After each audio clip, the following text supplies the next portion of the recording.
Pasensya na ho kayo Hindi ko na ho kayo may imbitahan sa loob. Kasi magulo na ho kasi yung bahay namin. Okay lang yon. Sige. Thank you. Thank you po. Bye. Bye-bye. Thank you po. Walang anuman. See you. Ingat po kayo.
Nay! Anong oras na? Saan ka nang galing? Nay, di ba sabi ko sa inyo, kasama ko si Dennis? Si Dennis? Sino to? Kambal? Kailan ka pa natutong magsinungaling? Halira? Sabihin mo sa akin, sino ang kasama mo?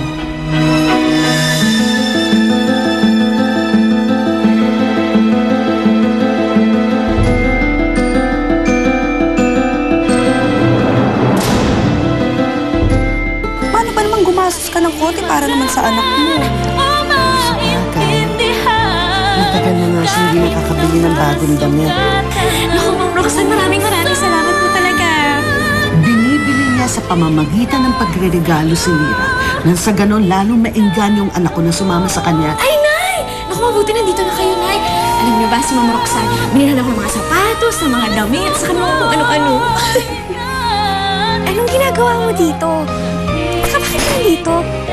Sorry kung hindi sumabaya ko sa'yo. Friends!